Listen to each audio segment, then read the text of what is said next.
Hi ladies, so quick video on the topic about the hunching back.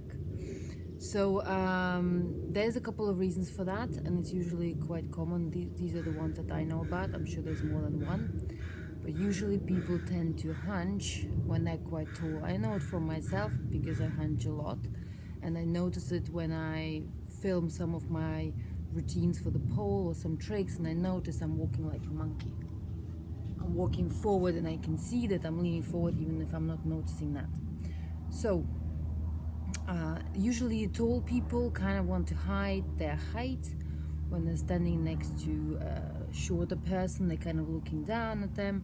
So we kind of tend to like being there, trying to make us a little bit smaller than we actually are.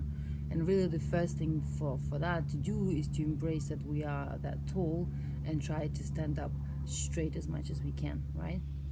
Then a second reason for the hunching could be that for some of you, I don't know if you have it, but for me, because I do a lot of pole, I pull a lot my upper body or myself up the pole, and so I have quite a strong chest muscle.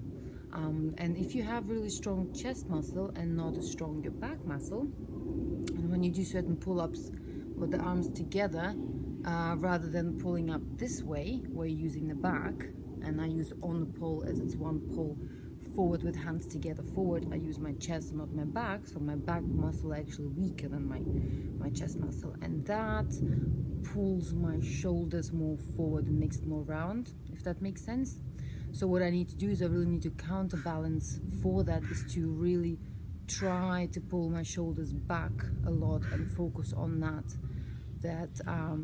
to be able to straighten up again. And I need to train my back a bit more so that it balances itself, and then I am looking more straight, but it takes time.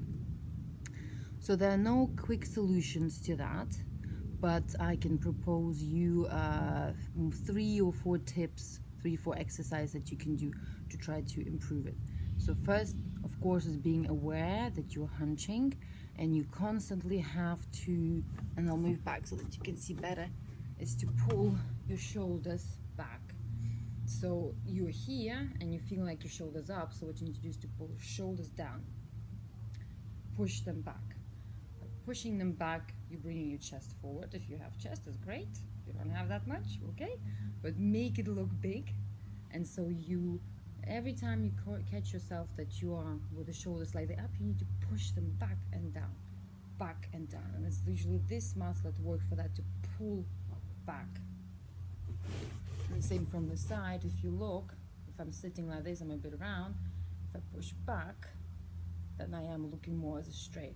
And it does feel uncomfortable at the beginning because you're feeling like it's not really your natural way of walking and standing, but it really is looking up, also maybe keeping your head a bit up and putting that yourself in the position every time you feel like you're hunching. So then it's also really useful is to stretch your shoulders. So sometimes people have tight shoulders, and that also goes your shoulders forward more. So if you work on stretching your shoulders and stretching, opening up your shoulders, it will also change slightly your position. And then more you do, better it will become. So a couple of stretches for the shoulders, with the one I really like and you can feel a lot, is that you place yourself on your knees, you put your hands forward, and you really go all the way down as much as you can, and then you look ahead. And you're trying to place your chest on the ground. So it doesn't just stretch your shoulders, but it also stretches your back. So you can really feel it nicely here. That's the one. The second one is to stretch. You either do it on the floor, or you can do it against the wall, or against a bar that you can hold. But what you really want to do is to lie flat on the ground and then stretch your arm out. So if I'm showing you this way, and then pull and roll over to the side, and that really stretches your shoulder nicely. And then you can do that on the other side too. You roll over and you keep your hand and your shoulder on the ground. Just be gentle, not go right over it, because you can maybe, feel your muscle getting tied up somewhere, but really stretch and then hold.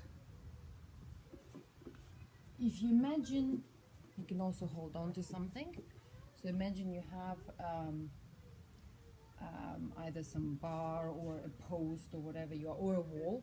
If I have the wall here, then I will turn all the way out,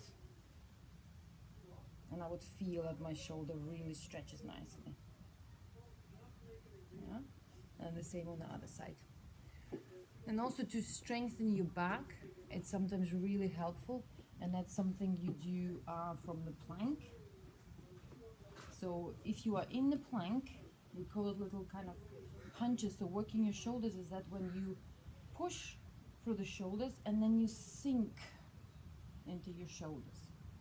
Push and sink. Push and sink. And when you sink, you can imagine that you have a pencil between your shoulder blades. And when you sink into that, your shoulder blades connect. So if you sink, you can see that your shoulder blades almost connect to each other. And by doing that, it gives you some more range of motion that you can actually feel. You can extend your chest and you can push back. So that gives that. And you're also training your back muscle, which is also very useful.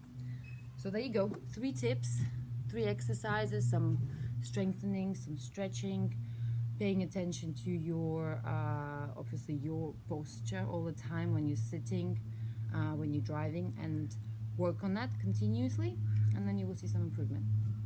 Good luck with that. Try.